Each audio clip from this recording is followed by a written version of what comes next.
But race number 8, post time for this one is 10:15. We've got Computer Patch drawn gate 12 and having the top weight again. Majestic Star, he bled last time, so it's first start since December. Tongue Tie goes on. Whiz Kid's never won past 1,000 metres. I'm a Single Man's raced best so far at Shah 10. How Deep Is Your Love? Impressive winner last time, but he goes up an extra 10 pounds in weight. Adios is a 2-time course and distance winner. Atomic Force has a wider draw. Eason had his best run in Class 2 last time, and Harmony and Rich is now with David Hayes, having had the first start for the stable with that 5th behind How Deep Is Your Love last time. Now, he does have plenty of early speed, does Harmony and Rich, Tom, as we're expecting a good tempo, but Whiz Kid's got more.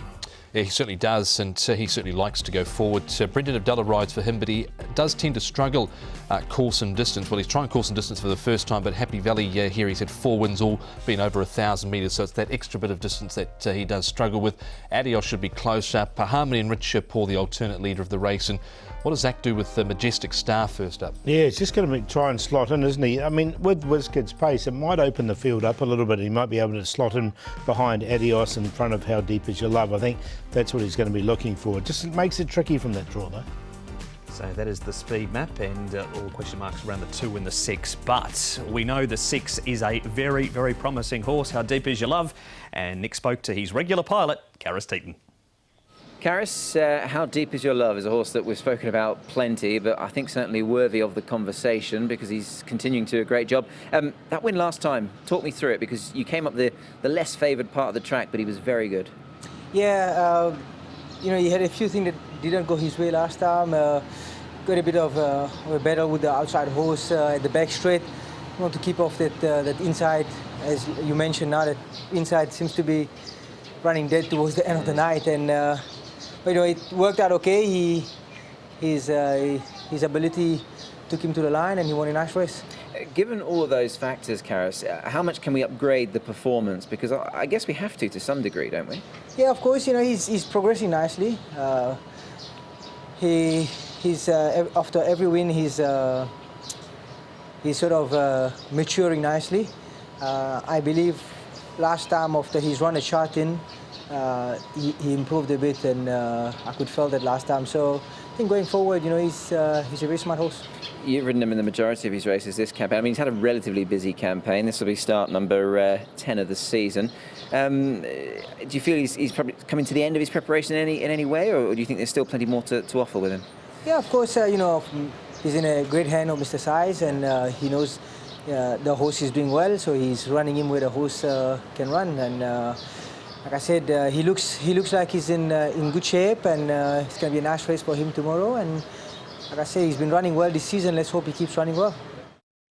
There's no doubting, Tom, the horse's ability. We're about to have a look at his report card right now, but he got all the favours that night, went through on the inside, and he does have an extra 10 pounds on his back. He does, so it's not going to be easy for him this time round. And of course, that was the race that he raced next to Astrologer, and he did have a bit of a bumping duel there with Astrologer at a few points of the race, and as a consequence of that, Jerry Chow got suspended for that. But look, he's going again in the right direction, Paul, and barrier 6 should see him get a pretty good run, I think. He's a 3-year-old having his 10th run this season, so look, they have missed him this season, but John So's obviously very happy with him because he keeps winning and keeps improving. So look forward to him next year as well, because I think he's only going to get better. He's put on 14 pounds, the horse himself too. So very good. All right, we'll find out where he fits in the boys' selections shortly. A few others to have a look at here. We've got Whiz Kid running 4th, Harmony and Rich running 2nd. Paul, this was back on the 8th of March over the 1,000, so they're stepping up in trip for this race too, and it was few runs ago for Harmony and Rich. Yeah, a few runs ago now. He's got the perfect draw in barrier number 1. He didn't quite make it in. Astrologer was disappointing for me in this race. He didn't fail to run on, so I just wondered if he'd had enough as well. Yeah, and look, Harmony and Rich, I just think he'd probably appreciate the drop back in grade, this horse.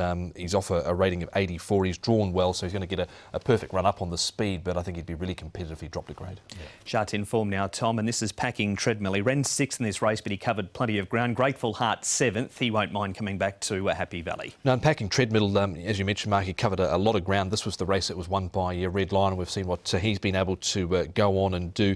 He's coming to Happy Valley for the first time. He has trialled here in the past. Of course, they whacked him in the first leg of the 4-year-old series there over a mile, and he ran third to Voyage Bubble. Since then, he's been placed in behind Victor, the winner. So with hopefully he gets some sort of an economical run, Paul, he can get in and get some cover. Yeah, a little bit of a tricky draw, isn't he? Barrier number 8. But look, he'll be looking for cover midfield somewhere, and it is his first start at Happy Valley, so that's a slight concern for me. He's had a quiet trial since, Paul, but this is the trial that he had at Happy Valley. We are going back to last September. It's simply to highlight how he handled the track. Yeah, and he seemed to highlight it fine. He finished third in this particular trial. He came around the bend with no problems, as you can see. So, look, the track's fine. It's more the barrier draw for barrier 8, and first time under lights, I suppose, is the other query.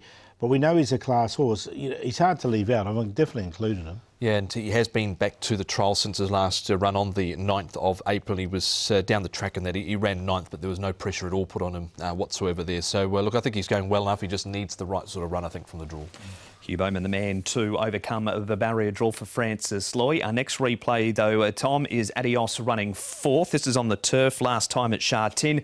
We know he loves Happy Valley. He's a 2-time course and distance winner. Definitely think he's one of the main players here. This was on this slow track we had at Sha Tin a couple of weeks ago. No match for Golden Express and Co here. Winning Dreamer had placed in this race as well. And he's course and distance, 2 wins from 6 starts, a couple of other minor placings. He's got to be prominent for sure in this race, Paul. He's one of the top 3 chances, I believe. Yeah, I agree. I think this is a really strong form race. Now, there's an asterisk with it because of the slow track, but he's a 2-time course and distance winner. That's a good report for Adios. Now, this horse we haven't seen for a while, Paul, Majestic Star, because he bled on the 4th of December. Tongue tie goes on. Zach Purton aboard. He's had 2 trials. The first he ran 5th behind Campione. This the second of them where he was placed behind Midori Beach, and he makes up plenty of ground. Yeah, look, the thing with Majestic Star is we haven't seen him for a while. He's drawn awkwardly in barrier number 10. He's got to carry 134. Tongue tie on, look, and he's a bleeder, so I just worry about all those things. Yeah, I wanted to keep him safe. I put him in on a 4th line in the end. I thought the trial looked okay. He quickened nicely there without being asked too much over the final stages. But from the draw, he's going to need everything to go right as well, this horse. Had 3 goes first up for a 4th is the best that he has done so far. It's Zach Purton and Danny Shum with Majestic Star. It's a really good field, this one, Paul. Who do you like? I think How Deep Is Your Love's going really well. He's only a 3-year-old, but he's taking his racing really well.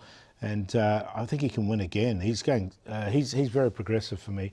Adios, the danger in for 2nd, packing treadmill. I'm going to put Eason in for 4th. He did run 4th in this grade last time. He does struggle in the grade, but look, he'll get back with a bit of pace on. I thought he could run on the best of the rest.